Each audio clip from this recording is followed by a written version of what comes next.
आप सभी को नमस्कार। आज हम भौतिक राशियां एवं मापन यूनिट एंड मेजरमेंट यूनिट को शुरुआत कर रहे हैं। सबसे पहले हमें ये पता हो कि भौतिक राशियां होती क्या हैं। भौतिक राशियां वो राशियां जिन्हें हम सीधे तौर पे यानी कि डायरेक्टली या फिर इनडायरेक्टली हम क्या कर सकते हैं, माप सकते हैं। वो सभी राशियाँ कैसी राशियाँ हैं? भौतिक राशियाँ कहलाती है। ठीक है। अब भौतिक राशियाँ जो होती है उन्हें हम सीधे तौर पे नाप सकते हैं और नहीं भी नाप सकते, है ना। तो ऐसी कौन सी राशियाँ होती है? तो ऐसी राशियाँ दो टाइप की होती है। कौन कौन सी? तो उनमें से एक को बोलते हैं मूल भौतिक राशि और एक को बोलते हैं व्युत्पन्न यानी डेरिवेटिव भौतिक राशि। सबसे पहले बात करते हैं मूल भौतिक राशियों की। ऐसी राशियाँ जो एक दूसरे से स्वतंत्र हो, मतलब एक राशि का दूसरी राशि पे कोई इम्पेक्ट नहीं होता। जैसे कि मैंने एग्जांपल लिया लंबाई का। आपको अगर किसी चीज़ की लंबाई चाहिए तो आपको क्या उसका वजन पता होना चाहिए? नहीं। क्या आपको उसका टाइम पता होना चाहिए? नहीं। अगर आपको किसी की लंबाई नापनी है तो आपको उसकी कितनी लंबाई है, कितनी उसकी विड्थ है, कितनी चौड़ाई है, ये पता होना चाहिए। अगर आपको उसकी लंबाई नापनी है तो आपको इससे मतलब नहीं है कि उसका द्रव्यमान कितना होगा। सेम उसी तरीके से और भी राशियाँ, मान लो आपको किसी का तापमान नापना है तो आपको उसकी लंबाई का ज्ञान होना आवश्यक नहीं है, द्रव्यमान कितना है आवश्यक नहीं है, आपको अगर उसका तापमान का ज्ञान पता करना है तो। इसीलिए ये वो राशियाँ हैं जो एक दूसरे से स्वतंत्र हैं। और ऐसी राशियाँ कितनी हैं? 7। द्रव्यमान, लंबाई, समय, तापमान, विद्युत धारा, प्रकाश की तीव्रता और मोल। इनके सिंबल्स लिखे गए हैं साथ में, small M, capital L, capital T, तापमान का के, विद्युत धारा का ए एम्पियर, ज्योति तीव्रता को कैंडेला में नापते हैं। ठीक है। और मोल का भी स्मॉल एम होता है और द्रव्यमान का कैपिटल एम होता है। ठीक है। अब बात करते हैं व्युत्पन्न भौतिक राशियों की। तो 7 भौतिक मूल राशियाँ हैं, है ना। इसके अलावा व्युत्पन्न भौतिक राशियाँ ऐसी राशियाँ होती है जो दो या दो से अधिक किससे मिलकर बनी है? मूल भौतिक राशियों से। यानी कि ये एक दूसरे पर डिपेंड होगी, यानी ये स्वतंत्र नहीं होगी। जैसे कि इसका पहला एग्जाम्पल अपन लेते हैं क्षेत्रफल। क्षेत्रफल में हमको पता है, जैसे हमने आयत का निकाला तो होता है लंबाई इंटू चौड़ाई, यही होता है। यानी कि एक लंबाई और दूसरी भी लंबाई, लंबाई को भी मीटर में नापेंगे, चौड़ाई को भी मीटर में नापेंगे। तो दो लंबाई राशियाँ मिलके क्या बना रही है? क्षेत्रफल। इसी तरह आयतन में 3 जब लंबाइयों को आप गुणा करोगे तो क्षेत्रफल बनता है। ठीक है। अब आपसे पहले आपको सबसे पहले तो ये पता हो कि मात्रक क्या होते हैं और विमा क्या होती है। ठीक है ना। तो मात्रक जो होते हैं किसी भी भौतिक राशि को मापने के लिए जो हमने स्टैंडर्ड तय किए हैं, जो मानक हमने तय किए हैं, उन्हें क्या कहते हैं? हम मात्रक कहते हैं। जैसे कि किलोग्राम से हम किसको नापते हैं? वजन को नापते हैं। दूरी को मापने के लिए मीटर, है ना। और समय को मापने के लिए सेकंड। ठीक है। ये तीनों वैसे तो मूल भौतिक राशियाँ हैं, यानी इनको एक दूसरे से स्वतंत्र रहती है। ठीक है। विमा क्या होती है? जब आप क्या करते हैं, किसी भी मूल भौतिक राशि, जितनी भी मूल भौतिक राशियाँ हैं उनको घातों के रूप में बताने लग जाएं। जैसे एम की घात 1, एल की घात 2, सेकेंड की घात 3, कुछ भी, तो वो सब क्या कहलाती है? विमा कहलाती है। विमा जो होती है वह मात्रक को दर्शाने के लिए एक पद्धति है जो हम काम लेते हैं। ठीक है। अब आओ हम बात करते हैं कितने प्रकार की राशि होती है। ठीक है। तो आपको सबसे पहले यही पूछा जाता है भौतिक राशि एवं मापन में कि विस्थापन है। विस्थापन, अब जैसे अगर रीट का आप पढ़ रहे हैं तो वहाँ पे सीधा सीधा आता है। विस्थापन क्या है? एक तरह की दूरी है। दूरी को किस में नापते हैं? मीटर में। तो मीटर का मात्रक अगर विमा में लिखेंगे तो कैसे लिखेंगे? L1। ठीक है। इसी तरह से अब वेग है। वेग होता है या वेग या चाल, वेग या चाल जो होती है विस्थापन या दूरी जो होती है बटा समय। अगर वेग है तो विस्थापन आ जाएगा, और चाल है तो दूरी आ जाएगी। ठीक है। तो विस्थापन बटा समय क्या कहलाता है? वेग कहलाता है। विस्थापन क्या है? दूरी है तो इसलिए मीटर, समय को सेकंड में लिखते हैं, यानी कि m अपॉन एस हो गया, मीटर अपॉन सेकंड। जब इसको विमीय रूप में लिखेंगे तो हम क्या करेंगे? L upon T. अब ये टी यहाँ पे प्लस का 1 है, ये ऊपर जाएगा तो क्या हो जाएगा? माइनस का 1। तो ये L1 T माइनस का 1, ये इसकी विमीय रूप हो गया। अगर आपसे कोई पूछे वेग का विमीय सूत्र क्या है तो L1T माइनस 1। इसी तरह से जब त्वरण का निकालेंगे तो त्वरण होता है वेग में परिवर्तन बटा लगे समय। वेग में परिवर्तन, वेग का हमने निकाला ही अभी, मीटर पर सेकंड को क्या बोलते हैं? वेग बोलते हैं। और समय में नीचे फिर सेकंड का भाग दिया तो मीटर प्रति सेकंड स्क्वायर हो गया। इसको कैसे लिखेंगे? L अपॉन टी का स्क्वायर प्लस 2 है ना, तो ऊपर जाएगा तो क्या हो जाएगा L1 उल्टा हो जाएगा माइनस का 2। बल होता है क्या, द्रव्यमान इंटू त्वरण जो होता है एम इंटू ए। बल का सीधा सा याद रख लो, बल को कैसे याद करते हैं, बल कब लगाता है आदमी, सबसे ज़्यादा बल होता है माँ में, इसलिए ऐसे याद रख लो आप बल माँ। ठीक है, एम जो है उसको दर्शाते हैं m1 से, त्वरण का हमने ऊपर निकाला ही है L1t माइनस 2। ठीक है, ये आप सीधा याद रख लो, त्वरण का मीटर प्रति सेकंड स्क्वायर जो होता है उसे त्वरण कहते हैं, और मीटर पर सेकंड जो होता है उसे वेग कहते हैं।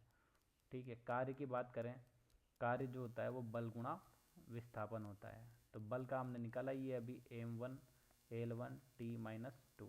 ठीक है, और जब विस्थापन का निकालेंगे तो इसको L1 से गुणा कर देंगे, तो m1 L1 t माइनस 2, और इसको गुणा करते हैं किससे, विस्थापन यानी कि L1 से, तो बन गया m1 L2 t माइनस 2। ये इसका विमेय सूत्र हो गया।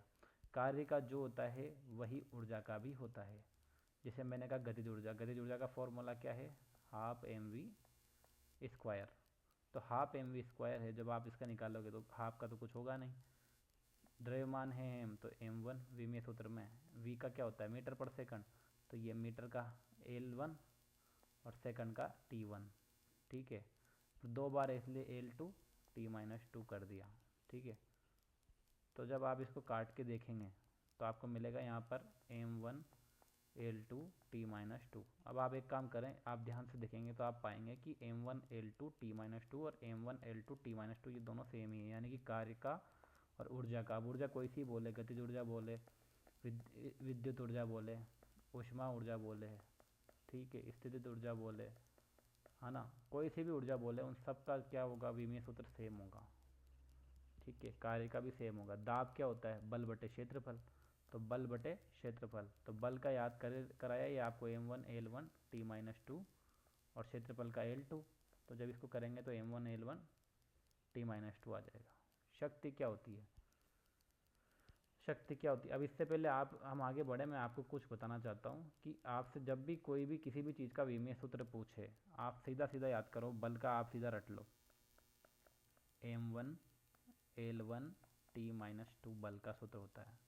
ठीक है, इसी तरह से जब कार्य का पूछे तो कार्य का होता है m1 L2 t माइनस 2, यानी कि यहाँ 1 है और यहाँ पे कितना है, 2 है, बाकी पूरा सूत्र क्या है, सेम है। ये 2 सूत्र आपको याद होंगे तो आपको अधिकतर चीज़ें क्या है, आसान हो जाएगी आगे की निकालनी। अगर कल्डी पूछता है क्या, बल के में तो m1 L1 t माइनस 2 सीधा सीधा है, और यहाँ m1 L2 हो जाएगा L1 की जगह, और बाकी पूरा सेम सीन है। ठीक है, ये सूत्र याद कर लें। अब आगे आते हैं, कार्य का याद हो गया, वही m1 L2 t माइनस 2 नीचे बताया, ये ऊर्जा का भी सेम है। दाब में क्या करते हैं, बल में क्षेत्रफल का भाग देते हैं, तो m1 L1 t माइनस 2 में जब हमने L2 का भाग दिया तो ये प्लस 2 है, और वहाँ माइनस का, वहाँ पे प्लस का 1 है और ये प्लस का 2 है, ये ऊपर जाएगा तो माइनस का हो जाएगा, तो माइनस प्लस का 1 और माइनस का 2 जो है माइनस का 1 बचेगा ऊपर L में, तो ये हो गया m1 L minus 1 t minus 2। ठीक है, शक्ति क्या होती है, कार्य करने की दर को क्या बोलते हैं, हम शक्ति बोलते हैं। कार्य करने में कार्य का क्या हुआ, m1 L2 t माइनस 2, शक्ति जो होती है, समय का भाग लगाया, इसमें समय का भाग लगाया तो ये t माइनस 1 है, ऊपर जाएगा तो t माइनस 3 हो जाएगा, बाकी सेम है। इसलिए आपको ये बाकी याद नहीं रखने, ये 2-3 याद हों आपको, किस किस का, एक तो वेग का, त्वरण का, बल का और कार्य का, ये 4 अगर आपको याद हैं और साथ में आप इन चारों को याद कर लेते हैं तो आपको अधिकतर तो आप ऐसे निकाल लेंगे। वेग का मीटर पर सेकंड यानी L1 t माइनस 1, ठीक है, त्वरण का हो गया L1 t माइनस 2, बल का हो गया m1 L1 t माइनस 2, कार्य का हो गया m1 L2 t माइनस 2। ठीक है, ये सारे हो गए। अब उसके बाद बात करते हैं अपन शक्ति की, शक्ति हमने निकाली ली।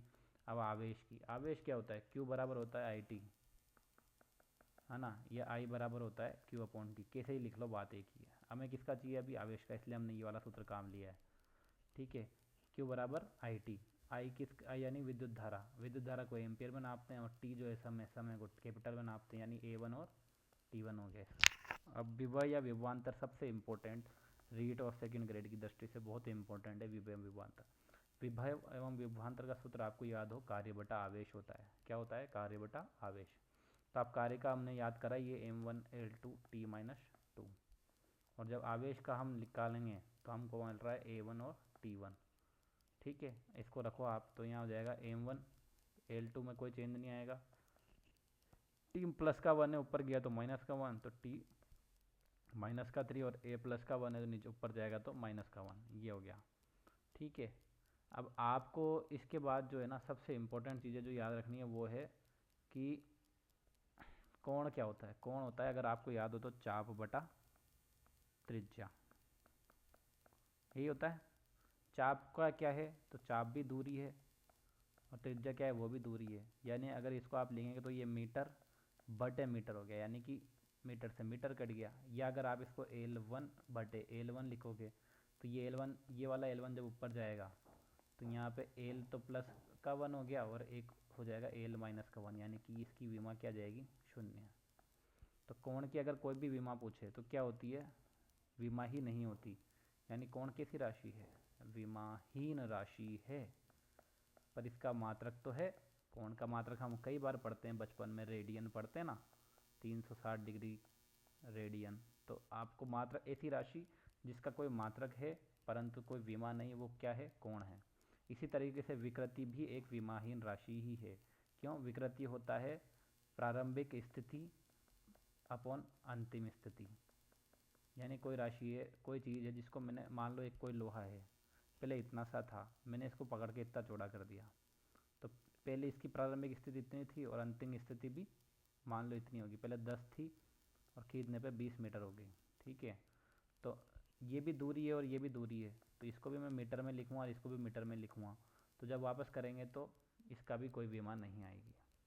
इसी तरह से जब बल आघूर्ण जो होता है, जब हम दरवाज़ा होता है, बल तो होता है कब, 1D मोशन में, पर दरवाज़ा होता है वो कैसी गति करता है, वृत्ताकार गति करता है ना। ठीक है, तो वो इधर, या तो इधर आया, इधर से इधर जाएगा, इधर आएगा, इधर आएगा, इधर जाएगा, ऐसे चलता है। तो वहाँ पे क्या उत्पन्न होता है, टॉर्क उत्पन्न होता है। गाड़ी के पहिए घूमते हैं तो वो कैसी गति है, घूर्णन गति, वृत्ताकार गति है ना। तो उस तरह की गति में भी क्या उत्पन्न होता है, टॉर्क या बलागुण, इसको दर्शाते हैं टो से। ठीक है, इसको वो लिखते हैं एफ डॉट आर। तो आपके जब इसका विमीय निकालोगे आप सूत्र, तो हमको पता है बल का m1 l1 t माइनस 2 और r क्या है, त्रिज्या, तो इंटू l1, तो m1 l2 t माइनस 2 बन जाएगा। और ये किसका सूत्र है, तो ये किसका है, कार्य का ही सूत्र है। यानी कि कार्य, बलागुण और ऊर्जा तीनों का विमीय सूत्र समान आता है। अब संवेग की बात करते हैं। संवेग होता है P बराबर mv। ठीक है, P बराबर mv, तो m का तो हो गया कैपिटल M m1, और v का होता है मीटर पर सेकंड, यानी कि l1 t माइनस 1। ये किसका है, संवेग का विमीय सूत्र है। और आवेग का भी सेम यही होता है, क्योंकि आवेग होता है F इंटू डेल टी, एकांक समय में लगा गया, कुछ पलों के लिए लगाया गया बल क्या कहलाता है, आवेग। ठीक है, इसको ऐसे याद रखते हैं, आई बराबर फट एफ डेल टी, फट। ठीक है, इसका भी जब आप निकालोगे m1 l1 t माइनस 2, और फिर जब आप उसको t1 से गुणा करोगे तो यही आएगा। ठीक है, कोणीय संवेग होता है आपका mvr, और प्लांक नियतांक होता है E बराबर h न्यू, ये होता है। ठीक है, इसको अभी करेंगे, एक बार हम आवर्ती का देख लेते हैं। आवर्ती को दर्शाते हैं न्यू से।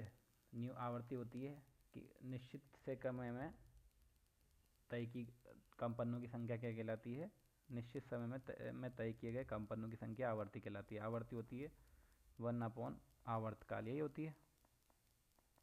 आवर्तकाल को हम दर्शाते हैं समय, तो 1/t, 1/t, तो आवर्ती का सूत्र क्या गया, विमीय 1/t माइनस 1। ठीक है, ये आपको याद हो गया होगा। अब हम आते हैं प्लांक नियतांक पे। E बराबर क्या होता है, h न्यू। हमें किसका चाहिए, h का चाहिए, तो h बराबर क्या हो जाएगा, E/न्यू। E क्या है, ऊर्जा। ऊर्जा का विमीय सूत्र हमने अभी निकाला ही है, m1 l2 t माइनस 2। ठीक है, और आवर्ती का ये नीचे लिख रखा है t माइनस 1। ये t माइनस